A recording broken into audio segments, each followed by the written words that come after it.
नमस्कार दोस्तों, आज मैं आपको आषाढ़ बुधवार पर गणेश भगवान की कहानी सुनाने जा रही हूँ। प्रेम से बोलिए गणेश भगवान की जय हो। एक समय की बात है, एक गांव में माँ बेटे रहते थे। दोनों गणेश भगवान का नित्य नियम निभाते थे, लेकिन उन्हें गणेश भगवान के नित्य नियम का कोई फल नहीं मिला। तब एक दिन बेटा बोला, माँ आप तो कहती थी कि गणेश भगवान का नित्य नियम निभाने से गणेश भगवान मनचाही इच्छा पूर्ण करते हैं, लेकिन हे माँ हमने तो गणेश भगवान का नित्य नियम इतने सालों से निभा रहे हैं, लेकिन हमें अभी तक फल क्यों नहीं मिला। फिर माँ ने कहा, हे बेटा एक ना एक दिन फल जरूर मिल जाएगा। लेकिन बेटे ने कहा, नहीं माँ मैं भगवान से मिलने के लिए जा रहा हूँ। मैं भगवान से मिलकर पूछूंगा कि हमें गणेश भगवान के नित्य नियम का फल कब मिलेगा। माँ ने अपने बेटे को बहुत समझाया, लेकिन बेटा नहीं माना। रास्ते की रोटी लेकर घर से निकल पड़ा। चलते चलते बहुत दूर जंगल के बाहर गया तो दूसरा गांव आ गया। वहाँ उसे एक सेठ मिला। वह सेठ दुखी और उदास बैठा हुआ था। सेठ ने जब बुढ़िया के बेटे को जल्दी जल्दी जाते हुए देखा तो सेठ ने बुढ़िया के बेटे से पूछा, हे पुत्र तुम इतनी जल्दी जल्दी कहाँ जा रहे हो और कहाँ से आ रहे हो। तब बुढ़िया के बेटे ने कहा, हे सेठ जी मैंने और मेरी माँ ने गणेश भगवान का नित्य नियम निभाया है, लेकिन हमें गणेश भगवान के नित्य नियम का कोई भी फल नहीं मिला, इसलिए मैं भगवान से मिलने के लिए जा रहा हूँ। मैं भगवान से मिलकर पूछूंगा कि आपके नित्य नियम का फल हमें कब मिलेगा। तब वह सेठ बोला, हे पुत्र तुम मेरे समस्या का निवारण भी भगवान से पूछकर आना। बेटा मेरे 3 लड़के हैं, मैं उन सभी के लिए 3 मंजिला मकान बनवा रहा हूँ, लेकिन जैसे ही छत पड़ती है वह भर भरा कर गिर जाती है। बेटा मैंने ऐसा कौन सा पाप कर दिया जिसकी वजह से मैं अपने बेटों के लिए मकान ही नहीं बनवा पा रहा हूँ। अगर तुम्हें भगवान मिल जाएं तो तुम मेरे समस्या का निवारण भी पूछ लेना। बुढ़िया के बेटे ने कहा, हे सेठ जी मैं जरूर पूछ लूँगा। उसके बाद बुढ़िया का बेटा आगे चल दिया। बुढ़िया का बेटा आगे गया तो एक घने जंगल में उसे एक सांप मिला जिसकी पूंछ में आग लगी हुई थी। बुढ़िया के बेटे ने झट से मिट्टी डालकर सांप की पूंछ से आग बुझा दिया।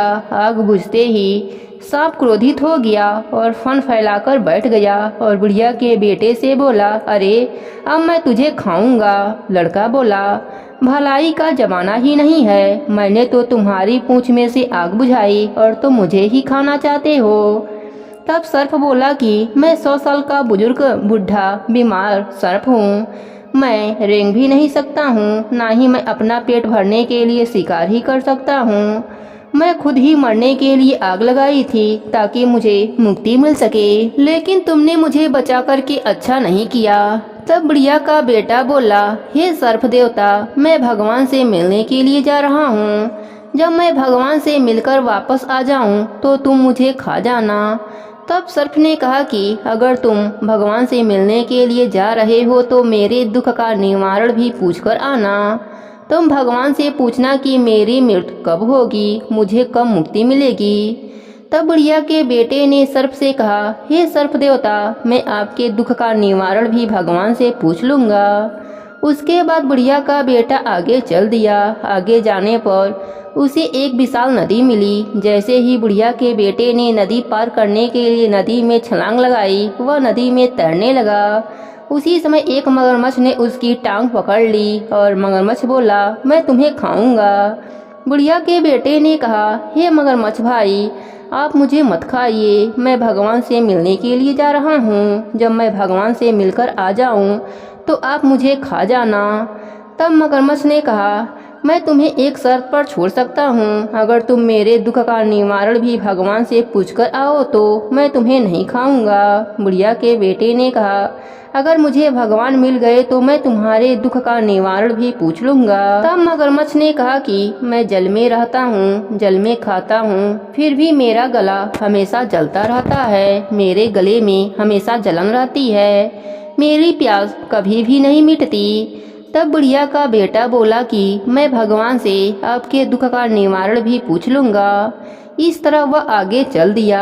चलते चलते एक पीपल के पेड़ के नीचे बुढ़िया के बेटे को एक ब्राह्मण को बैठा देखा। वह ब्राह्मण बुढ़िया के बेटे से बोले, अरे भाई, तू कहाँ से आ रहा है? अब तू कहाँ जा रहा है? बुढ़िया का बेटा बोला, हे ब्राह्मण देवता, मैं गणेश भगवान से मिलने के लिए जा रहा हूँ। मैं उनसे मिलकर उनसे पूछूंगा कि मैंने और मेरी माँ ने आपके नित्य नियम निभाए हैं, लेकिन हमें अभी तक नित्य नियम के कोई भी फल नहीं मिला, ऐसा क्यों? तब वह ब्राह्मण देवता बोले कि अरे, तू भगवान को कैसे पहचानेगा? तब वह लड़का बोला, मैं उन्हें जरूर पहचान लूंगा। तब वह ब्राह्मण देव गणेश भगवान के रूप में साक्षात प्रकट हो गए। बुढ़िया का बेटा भगवान के चरणों में गिर पड़ा और भगवान के चरण पकड़कर रोने लगा और बोला, हे प्रभु, मैंने और मेरी माँ ने आपके नित्य नियम निभाते हैं, लेकिन हमें नित्य नियम का कोई फल अभी तक क्यों नहीं मिला? क्या हमारे नित्य नियम में कोई गलती हो गई है? कृपया करके आप हमें बतलाइए। तब गणेश भगवान बोले, हे पुत्र, तुम वापस घर जाओ। तेरी काकी के एक कन्या पैदा होगी, तो उससे पूछना, वही तुझे बताएगी कि तुझे नित्य नियम का फल कब मिलेगा। तब बुढ़िया के बेटे ने रास्ते में जो दुखी लोग मिले थे उनके दुख का निवारण पूछा। गणेश भगवान ने कहा कि मगरमच्छ पहले के जन्म में एक ज्ञानी विद्वान पंडित था, लेकिन उसने अपना ज्ञान, अपना विद्या नहीं बांटी, इसलिए उसके गले में जलन रहती है। वह अपने पूर्व जन्म के पापों का फल भोग रहा है। ऐसा करना, तुम उसका ज्ञान सुन लेना, उसके गले की जलन खत्म हो जाएगी और उसको मुक्ति भी मिल जाएगी। फिर गणेश भगवान ने सांप के दुख का निवारण बताया कि सांप पिछले जन्म में एक राजा था। उसके पास 4 घड़े सोने की असरफियाँ थीं, लेकिन उसने वह खजाना ना किसी को दान दिया, ना ही उसे किसी पुण्य काम में लगाया। इसलिए उस सर्प का पेट उन 4 घड़ों के खजाने पर घसीटता रहता है। तो ऐसा करना, उससे कहना वह अपना खजाना गरीबों में दान कर दे। उसी क्षण उसकी मृत्यु हो जाएगी और उसको मुक्ति मिल जाएगी। गणेश भगवान ने सेठ के दुख का निवारण बताया कि यह सेठ भी अपने पाप कर्म का दोष भोग रहा है।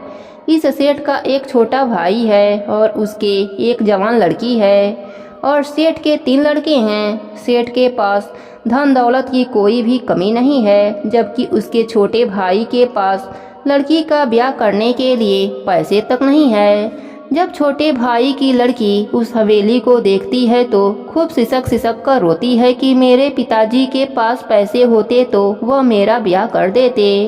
इसलिए उस सेठ की हवेली पर जब भी छत पड़ता है तो वह भर भरा कर गिर जाता है। अगर वह सेठ अपने भाई के लड़की का ब्याह धूमधाम से करवा दे तो उसकी हवेली पूरी बन जाएगी और वह फिर से कभी नहीं गिरेगी। इस तरह बुढ़िया माई के बेटे ने सभी के दुखों का निवारण पूछा। फिर बुढ़िया के बेटे ने गणेश भगवान को प्रणाम किया और वापस घर की ओर चल दिया। उधर गणेश भगवान भी अंतर ध्यान हो गए। सबसे पहले बुढ़िया के बेटे को मगरमच्छ मिला। मगरमच्छ ने जैसे ही बुढ़िया के बेटे को देखा तो वह बोला, अरे भाई, क्या तुझे भगवान मिले? क्या तूने मेरे दुखों का निवारण पूछा? तब बुढ़िया के बेटे ने कहा, आप अपने पिछले जन्म के कर्मों का फल भोग रहे हैं। आप पिछले जन्म में एक बहुत बड़े ज्ञानी पंडित थे, लेकिन आपने अपना ज्ञान किसी को नहीं बतलाया, इसलिए आपके गले में हमेशा जलन रहती है। अगर आप अपना ज्ञान, अपनी विद्या किसी को सुना दें तो आपके गले की जलन उसी समय मिट जाएगी। तब मगरमच्छ ने कहा, अरे भाई, मुझे देखकर तो सभी डर जाते हैं, मेरे पास कोई नहीं आता, मैं किसे अपना ज्ञान बांटूं? तू ऐसा करो, मेरा ज्ञान तू ही सुन ले। तब मगरमच्छ ने अपना पूरा ज्ञान बुढ़िया के बेटे को सुना दिया। उसी समय मगरमच्छ के गले में ठंडक आ गई। मगरमच्छ खुशी खुशी नदी में चला गया। इस तरह बुढ़िया का बेटा आगे चल दिया। आगे उसे सांप मिला। सांप ने भी बुढ़िया के बेटे को देखकर पूछा कि तुझे भगवान मिले क्या? तूने मेरे दुखों का निवारण पूछा। तब बुढ़िया के बेटे ने सर्प से कहा, हे सर्प देवता, मैंने भगवान का दर्शन किया है और मेरे दुख का निवारण भी हो गया है और मैं आपके दुख का निवारण भी भगवान से पूछकर आ रहा हूँ। हे सर्प देवता, आप पूर्व जन्म में एक राजा थे। आपके पास 4 घड़े भरे हुए सोने के खजाने थे। आपने ना तो उस धन को दान दिया, ना ही उस धन को किसी पुण्य कार्य में लगाया, इसलिए आपका पेट उन 4 घड़ों के ऊपर घसीटता रहता है। भगवान ने कहा है कि आप अपना यह 4 घड़े भरा हुआ धन किसी गरीब को दान कर देंगे तो उसी क्षण आपकी मुक्ति हो जाएगी। तब सांप ने भी वही बोला जो मगरमच्छ ने बोला था। सांप ने कहा, अरे भाई, मुझे देखकर कोई भी मेरे पास नहीं आता, सभी मुझसे डरकर भाग जाते हैं। तुम ऐसा करो, इस खजाने को तुम ही ले लो। तब सर्प देवता ने उस खजाने को बुढ़िया के बेटे को सौंप दिया। उसी क्षण सांप की भी मृत्यु हो गई और उसे मुक्ति मिल गई। बुढ़िया का बेटा ज्ञान और धन लेकर आगे चल दिया। आगे जाने पर उसे वही सेठ मिले। सेठ ने भी पूछा, हे बेटा, तुझे भगवान मिले क्या? तुझे भगवान के दर्शन हुआ क्या? तूने मेरे दुखों का निवारण पूछा? तब बुढ़िया के बेटे ने सेठ से कहा, हे सेठ जी, मुझे भगवान मिले, भगवान का दर्शन भी हुआ और मैं आपके दुखों का निवारण भी पूछकर आ रहा हूँ। आपके दुख के निवारण के लिए भगवान ने कहा है कि आपके जो छोटे भाई हैं उनकी जवान कुंवारी लड़की का विवाह धूमधाम से करवा दीजिए। जिस दिन आप अपने छोटे भाई के लड़की का विवाह धूमधाम से करवा देंगे उसी क्षण आपका महल भी जुड़ जाएगा। इस पर सेठ जी बोले, अरे अब मैं अपने भाई की लड़की के लिए लड़का कहाँ खोजने जाऊँ? तुम ऐसा करो, मेरे भाई की लड़की से तुम ही शादी कर लो। फिर सेठ ने खूब दान दहेज देकर अपने भतीजी की शादी बुढ़िया के बेटे के साथ करा दिया और उसे खूब सारा दान दहेज भी दिया। बुढ़िया का बेटा ज्ञान, धन, दौलत, खजाना और पत्नी को लेकर अपने घर की ओर चल दिया। जब वह पनघट पर पहुंचा तो गांव के लोगों ने उसे आता हुआ देखकर भागते हुए बुढ़िया के पास पहुंचे और बोले, अरे ताई, तेरा बेटा दुल्हन और खूब सारा धन दौलत के साथ आ रहा है। बुढ़िया ने कहा, अरे क्यों जले पर नमक छिड़कते हो? मेरे बेटे को गए तो कई दिन हो गए, न मालूम हुआ कहाँ होगा। तभी उसने सामने से बेटे बहू को आते हुए देखा तो झट से बुढ़िया आरती की थाली लेकर आई और बेटे बहू की आरती करी और उसे घर के अंदर लाई। खूब मंगल गीत गाए। उनका घर अन्न धन से भर गया। थोड़ी देर बाद बेटा अपनी माँ से बोला, हे माँ, काकी की लड़की हुई है क्या? माँ ने हैरान होकर बोला, बेटा तुझे कैसे मालूम हुआ? तो बुढ़िया का बेटा बोला, माँ, पूरी बात तुझे मैं बाद में बताऊंगा, पहले मैं काकी की लड़की से मिलकर आता हूँ। बुढ़िया का बेटा उसी क्षण काकी के घर पहुँच गया और उसकी 3 दिन की लड़की से पूछने लगा, अरे मेरी प्यारी बहन, बताओ तो गणेश भगवान के नित्य नियम का फल हमें कब मिलेगा? तभी वहाँ आकाशवाणी हुई। आकाशवाणी में कहा, अरे भाई, तुझे विद्या मिली, धन मिला, पत्नी मिली और अब भी पूछता है कि तुझे गणेश भगवान के नित्य नियम का फल कब मिलेगा?